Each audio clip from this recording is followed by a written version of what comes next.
All right, the boxing world. This is Dirty Pop Line. That's strictly boxing. Listen, man, I got something I want to talk about today, man. A little different type of topic.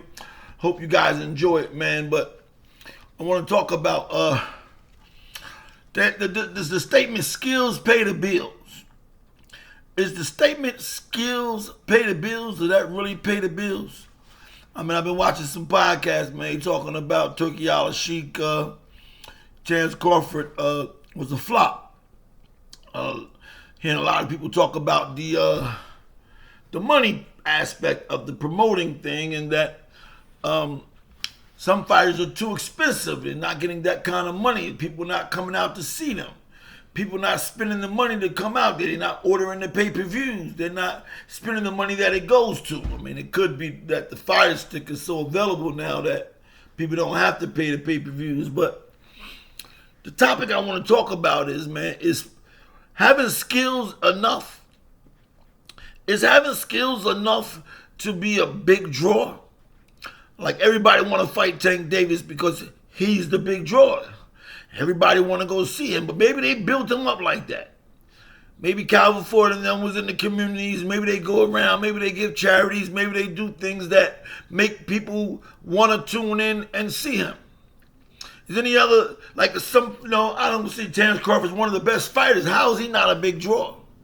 How is he not a big draw, man? He's like he's the best out there, and he can't draw him in. So that got to be, to me, I think that's some promotional or some problems that his people not getting them out there enough. To be more social, you got to be with the people. Go in the communities, talk. Go to the high schools. Go to the football games. Go to the places where you got to kind of be more than just skills. Skills is not always enough. We think about the greatest, Muhammad Ali, but he was more famous for his outside of the ring activities than he was with his inside the ring activities. And that was why he was able to draw the crowd and be a big draw to make the money. Everybody wanted out of TURKI ALALSHIKH. He's spending all this money and he paying a lot of money. And so everybody want to get with him and sign with him. I'm hearing rumors that TURKI ALALSHIKH is taking over boxing in America. I'm hearing that he's coming over to America and he's going to take over. Man, this is crazy. Let me tell you what TURKI ALALSHIKH is doing. He's just paying for lessons. He's paying for the lessons that Al Heyman and Bob Arum and them had already learned.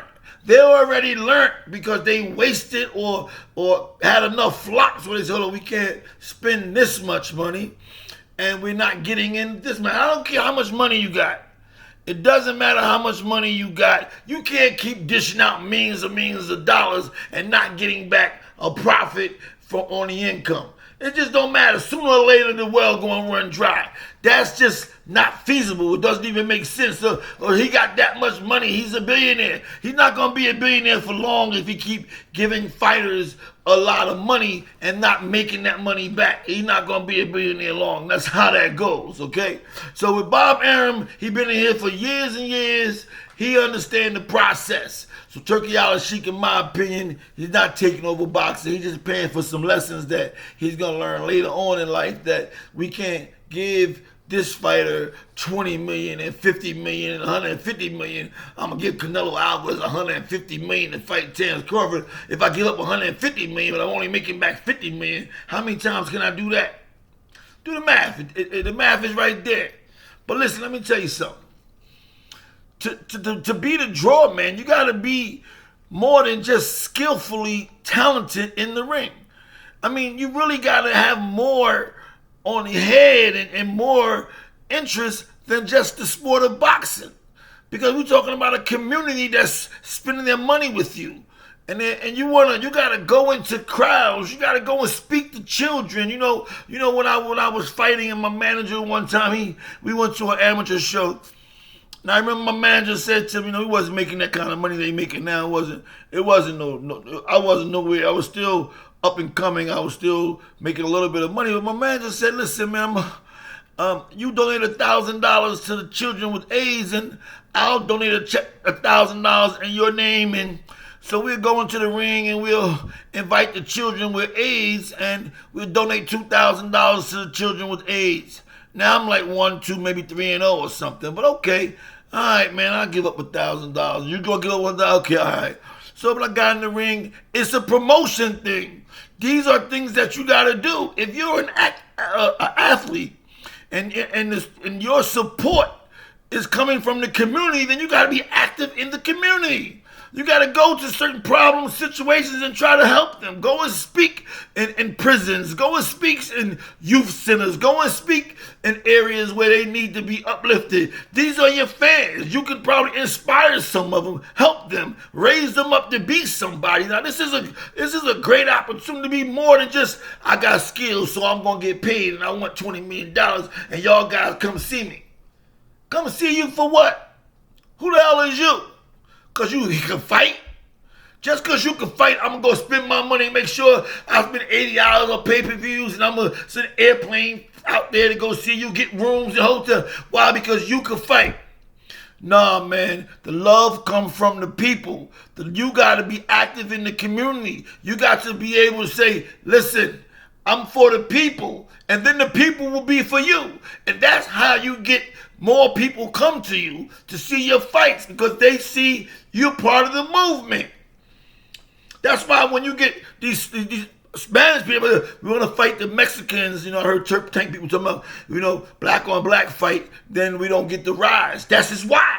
So they want to get a Mexican in, because you know why? Because the Mexican is going to come support Mexican.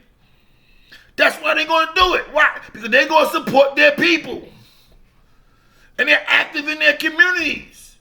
That's why, like Pacquiao, he come from the boxing, but now he become the president or something of the ambassador or something of where he's from.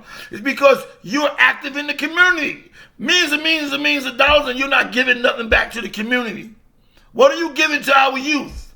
We got youth centers that need help. We got young kids comes up. The parents is taking their hard-earned money and pay to come see you fight. This is important for you fighters coming up. Skills is not enough. Skills don't pay the bills. It's not enough. You got to get active in the community. You got to go and talk to people. Go shake some hands. Go to the old folks' home. Go and support the people. That's who comes to pay to come see you. That's something you get to understand. This is Derek Poppy, roll out at Strictly Boxing. I hope you guys got my message. This is Strictly Boxing. Please hit the thumbs up if you like the video. If you haven't subscribed to the channel, please subscribe. Strictly Boxing with Derek Poppy Rolon. And I want to hear what you got to say. Is skills enough? Because skills don't pay the bills, and TURKI ALALSHIKH is going to learn. It may be a few $100 million lesson that he's going to learn from wasting these money, putting on big fights, paying the big money, and then the people you paying the money to, the people ain't got the following to coming back them. This is Derek Pop Roll on that Strictly Boxing. Peace.